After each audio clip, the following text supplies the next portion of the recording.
I outlined this fall at the United Nations. We have a comprehensive strategy using all elements of our power: military, intelligence, economy, development, and the strength of our communities.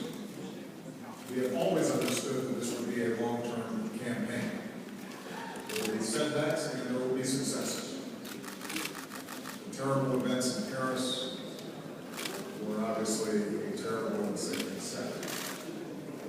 As we agree with our French friends, we can't lose sight that there has been progress being made.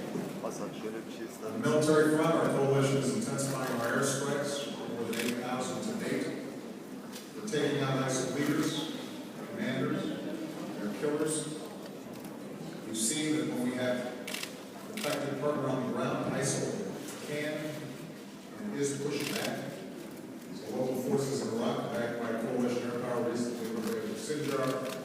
Iraqi forces are fighting to take back Ramadi.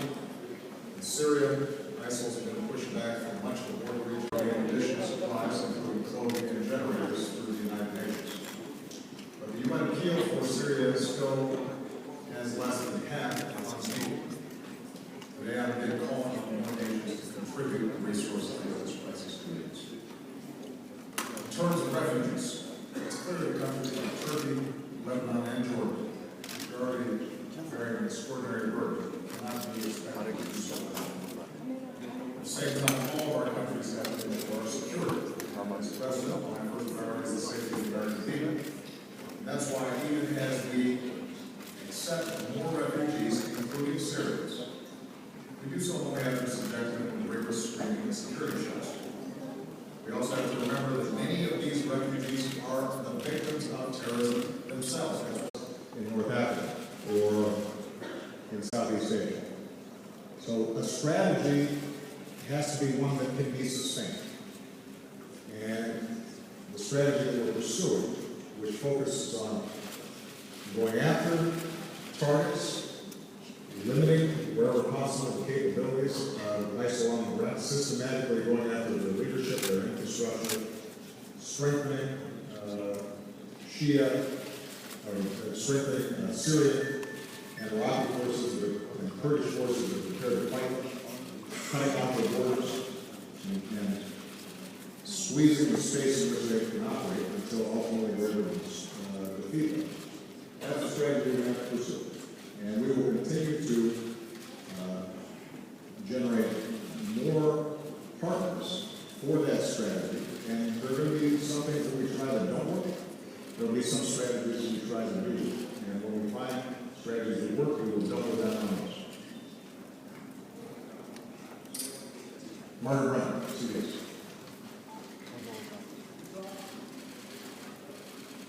Thank you, Mr. President. On more than a year-long campaign in Iraq and in Syria has failed to contain the ambition and the ability of ISIS to launch attacks and take more aggressive action.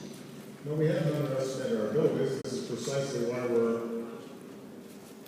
in Iraq as we speak, and why we're operating in Syria as we speak. And it's precisely why we have mobilized 65 countries to go after ISIL, and why I hosted at the United Nations an entire discussion of counterterrorism strategies and curbing the flow of foreign fighters, and why we've been putting pressure on those countries that have not been as robust as they need to in tracking the flow of foreign fighters coming out of Syria and Iraq. And so there has been acute awareness on the part of my administration from the start that it is possible for an organization like ISIL that has such a twisted ideology and has shown such extraordinary brutality and complete disregard for innocent lives, that they would have the capabilities to potentially strike the West, and because thousands of fighters have flowed from the West and are European citizens, a few hundred from the United States, but far more from Europe, that when it posed a significant danger. And we have consistently worked with our European partners, disrupting plots in some cases. Sadly, this one was not disrupted in time. But understand that one of the challenges we have in this situation is that if you have a handful of people who don't mind dying, they can kill a lot of people. That's one of the challenges of terrorism. It's not their sophistication or the particular weaponry that they possess, but it is the ideology that they carry with them and their willingness to die. And in those circumstances, tracking each individual, making sure that we are disrupting and preventing these attacks is a constant effort of vigilance and requires extraordinary coordination. Now, part of the reason that it is important what we do in Iraq and Syria is that the narrative that ISIL developed of creating this caliphate makes it more attractive to potential recruits. So when I said that we are containing their spread in Iraq and Syria, in fact, they control less territory than they did last year. And the more we shrink that territory, the less they can pretend that they are somehow a functioning state, and the more it becomes apparent that they are simply a network of killers who are brutalizing local populations. That allows us to reduce the flow of foreign fighters, which then over time will lessen the numbers of terrorists who can potentially carry out terrible acts like they did in Paris. And that's what we did with Al-Qaeda. That doesn't mean, by the way, that Al-Qaeda no longer possesses the capabilities of potentially striking the West. Al-Qaeda in the peninsula that operates primarily in Yemen, we know has consistently tried to target the West. And we are consistently working to disrupt those acts. But despite the fact that they have not gotten as much attention as ISIL, they still pose a danger as well. And so our goals here consistently have to be aggressive and to leave no stone unturned, but also recognize this is not conventional warfare. We play into the ISIL narrative when we act as if they're a state. And we use routine military tactics that are designed to fight a state that is attacking another state. That's not what's going on here. These are killers with fantasies of glory who are very savvy when it comes to social media and are able to infiltrate the minds of not just Iraqis or Syrians, but disaffected individuals around the world. And when they activate those individuals can do a lot of damage. And so we have to take the approach of being rigorous on our counterterrorism efforts and consistently improve and figure out how we can get more information, how we can infiltrate these networks, how we can reduce their operational space, even as we also try to shrink the amount of territory that they control to defeat their narrative. Ultimately, to reclaim territory from them is going to require an ending of the Syrian civil war, which is why the diplomatic efforts are so important. And it's going to require an effective Iraqi effort that bridges Shia and Sunni differences, which is why our diplomatic efforts inside of Iraq are so important as well. Jim Arnold. In the days and weeks before the terrorist attacks, you received the warning and gave the is imminent? If not, does that not call into question the current assessment that there is no immediate, specific, credible threat to the United States today? And secondly, if I could ask you to address your critics who say that your reluctance to enter another Middle East war and your preference of diplomacy over using the military makes the United States weaker and emboldens our enemies. Jim, every day we have threat streams coming through the intelligence transfer. And as I said, every several weeks we sit down with all my national security, intelligence, and military teams to discuss various threat streams that may be generated. And the concerns about potential ISIL attacks in the West have been there for over a year now, and they come through periodically. There were no specific mentions of this particular attack that would give us a sense of something that we need, that we could provide French authorities, for example, or act on ourselves. But typically the way the intelligence works is there will be a threat stream that is from one source. How reliable is that source? Perhaps some signal intelligence gets picked up. It's evaluated. Some of it is extraordinarily vague and unspecific, and there's no clear timetable. Some of it may be more specific, and then folks chase down that thread to see what happens. I am not aware of anything that was specific in the sense that would have given a premonition about a particular action in Paris that would to disrupt it. With respect to the broader issue of my critics, to some degree I answered the question earlier. I think that when you listen to what they actually have to say, what they're proposing, most of the time when pressed, they describe things that we're already doing. Maybe they're not aware that we're already doing them. Some of them seem to think that if I were just more bellicose in expressing what we're doing, that would make a difference. Because that seems to be the only thing that they're doing, is talking as if they're tough.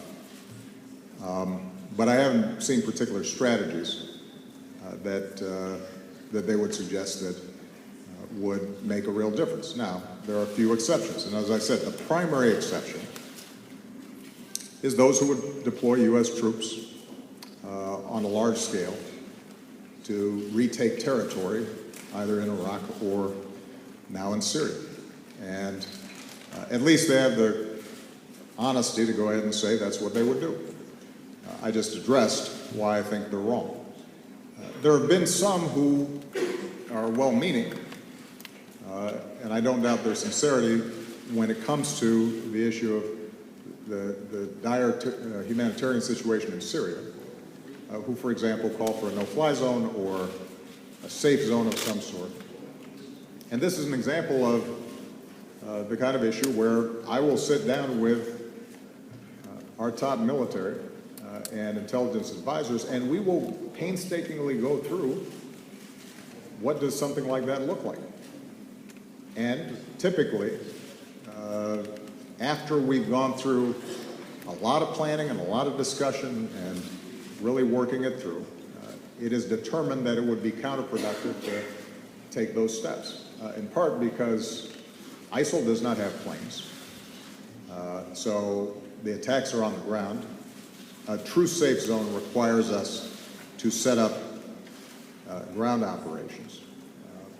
And the bulk of the deaths that have occurred in Syria, for example, have come about not because of regime bombing, but because of on-the-ground casualties.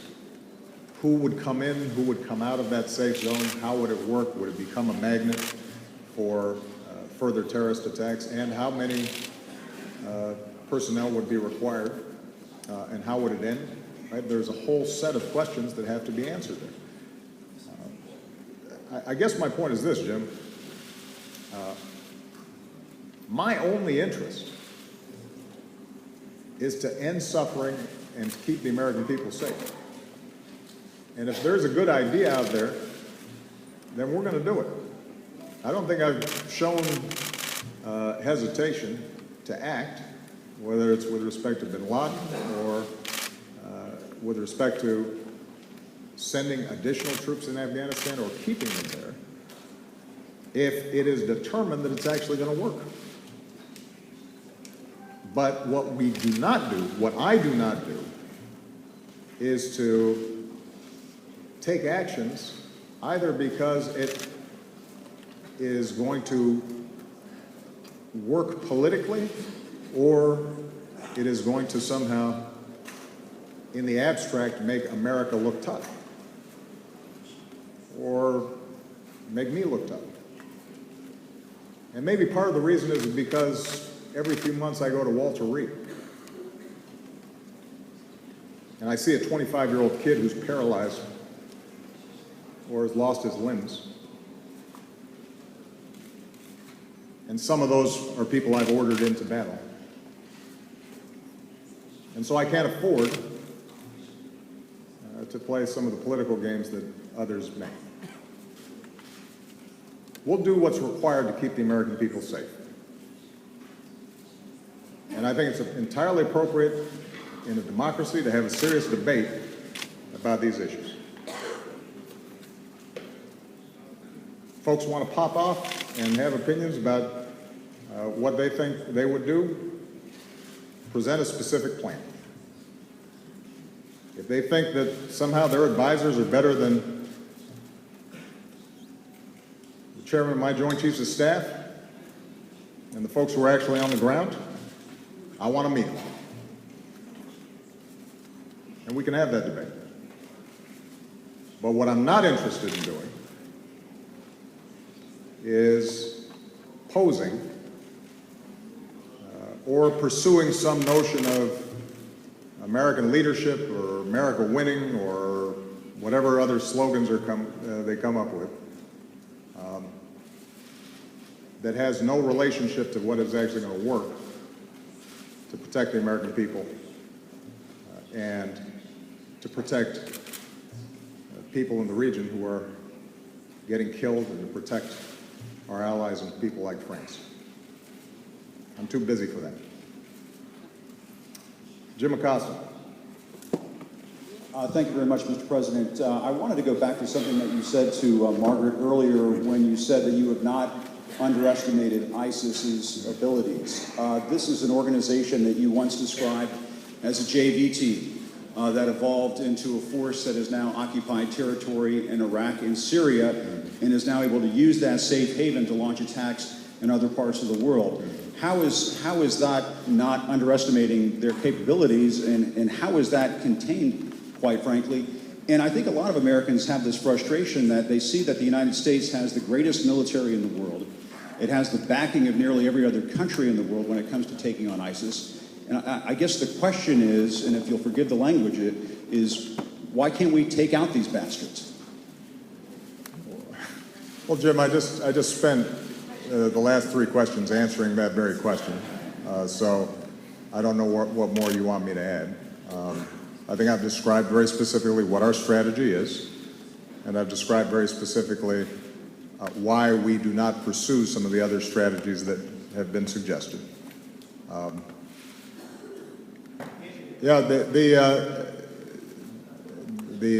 This is not, as I said, a traditional military opponent.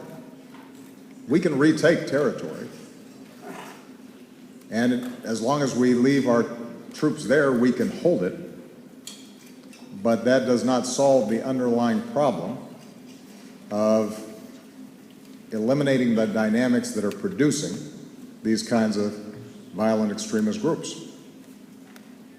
And so we are going to continue to pursue the strategy that has the best chance of working, even though it does not offer the satisfaction, I guess, of a neat headline or an immediate resolution. And part of the reason, as I said, Jim, is because there are costs to the other side. I just want to remind people, this is not an abstraction. When we send troops in, those troops get injured, they get killed, they're away from their families. Our country spends hundreds of billions of dollars. And so, given the fact that there are enormous sacrifices involved in any military action, it's best that we don't shoot first and aim later. It's important for us to get the strategy right, and the strategy that we are pursuing is the right one. Ron, the world and in America are concerned because, given the strategy that you're pursuing, and it's been more than a year now, ISIS's capabilities seem to be expanding. Were you aware that they had the capability of pulling off the kind of attack that they did in Paris? Are you concerned, and do you think they have that same capability to strike in the United States? And do you think that, given all you've learned about ISIS over the past year or so, and given all the criticism about your underestimating them, do you think you really understand this enemy well enough to defeat them and to protect the homeland? All right, so this is another variation on the same question. And I guess let me try it one last time.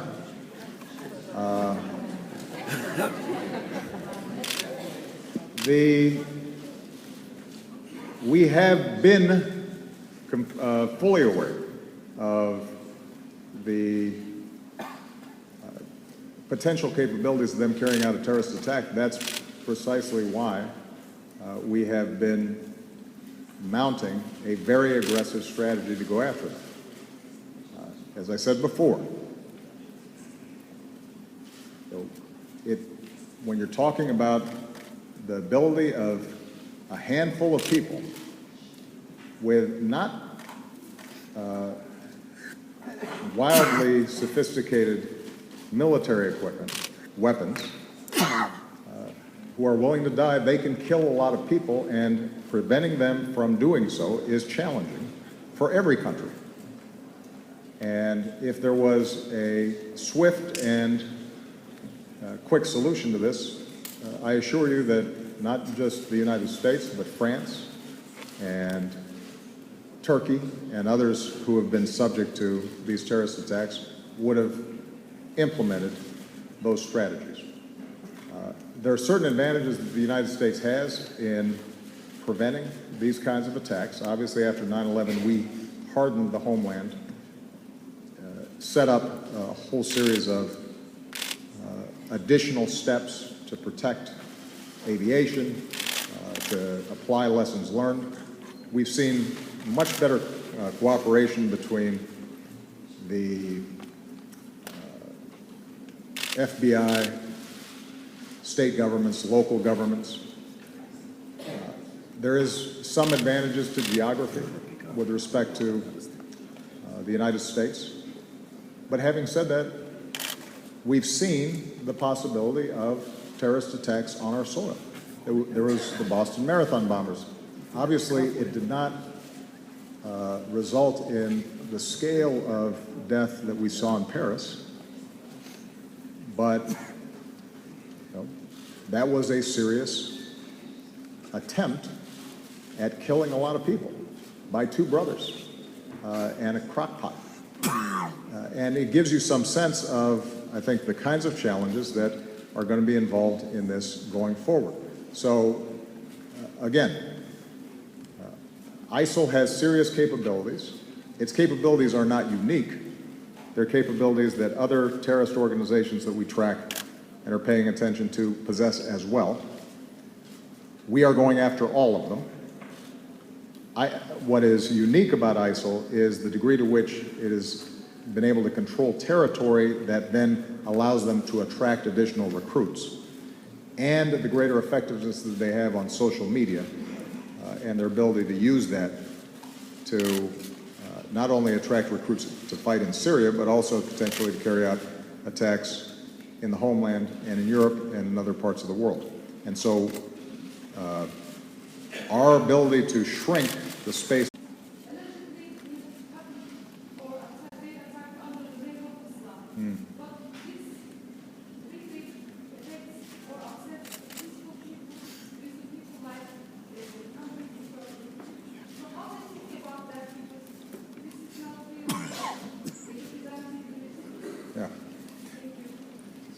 Well, this is something that we spoke a lot about at the G20.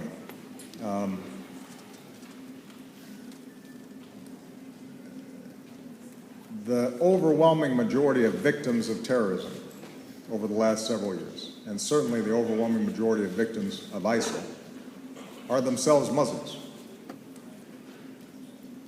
ISIL does not represent Islam. It is not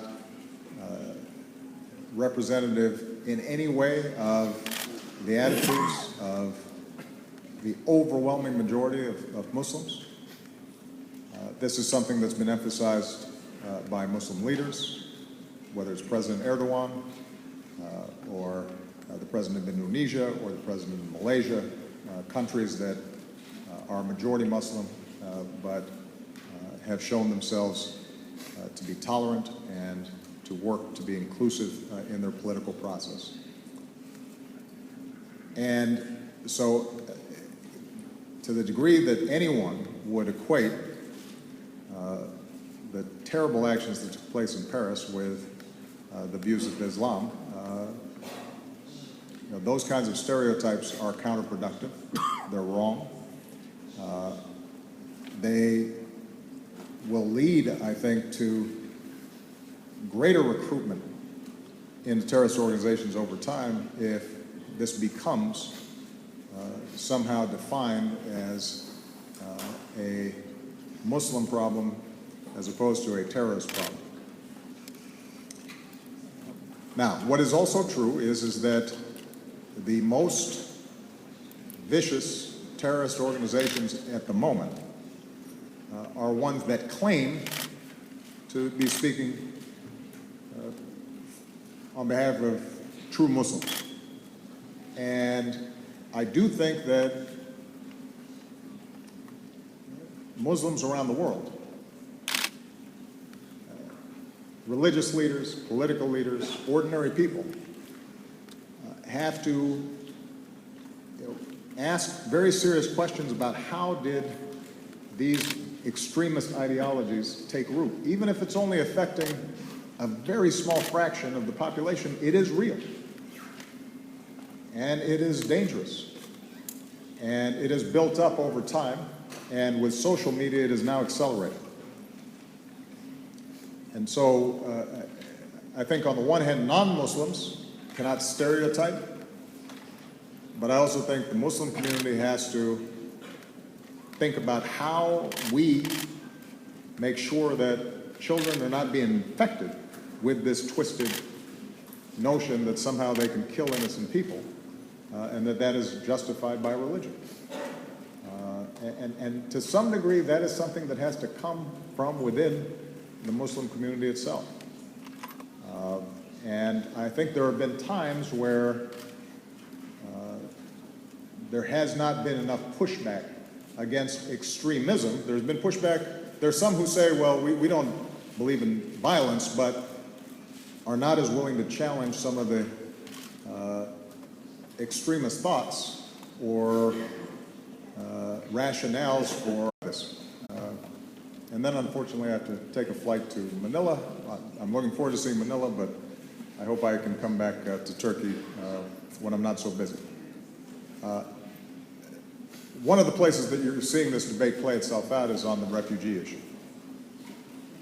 Both in Europe and, I gather, it started popping up while I was gone back in the United States.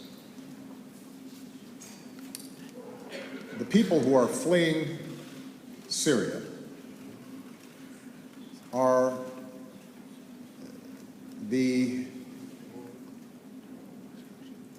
most harmed by terrorism. They are the most vulnerable as a consequence of civil war and strife.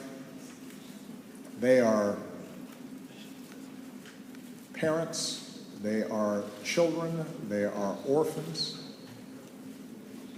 And it is very important, and I was glad to see that this was affirmed again and again by the G20, that we do not close our hearts to these victims of such violence and somehow start equating the issue of refugees with the issue of terrorism.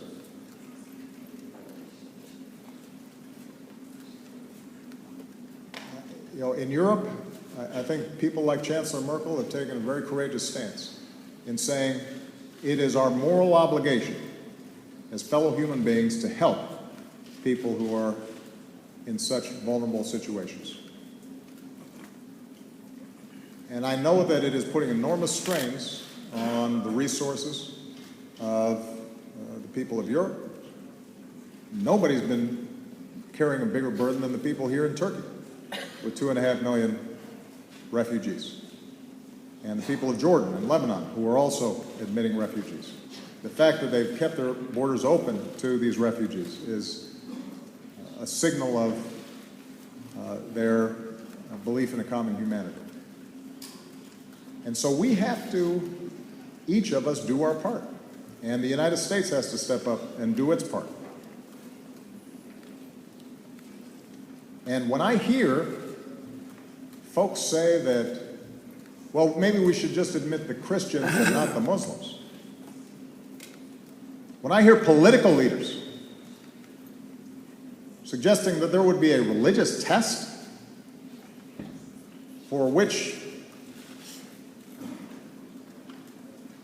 person who's fleeing from a war-torn country is admitted, when some of those folks themselves come from families who benefited from protection when they were fleeing political persecution, that's shameful. That's not American. It's not who we are. We don't have religious tests to our compassion. When Pope Francis came to visit the United States and gave a speech before Congress, he didn't just speak about Christians who were being persecuted. He didn't call on Catholic parishes just to admit those who were of the same religious faith. He said, protect people who were vulnerable.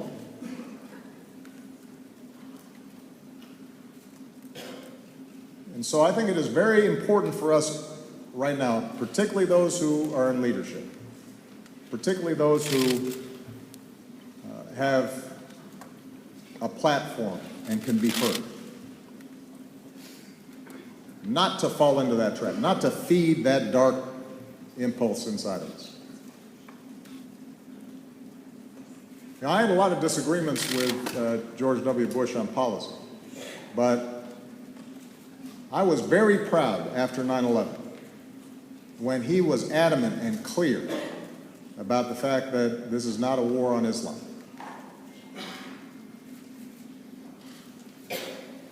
And the notion that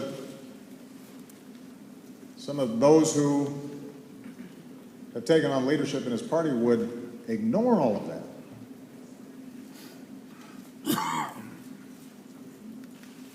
That's not who we are. On this, they should follow his example. It was the right one. It was the right impulse.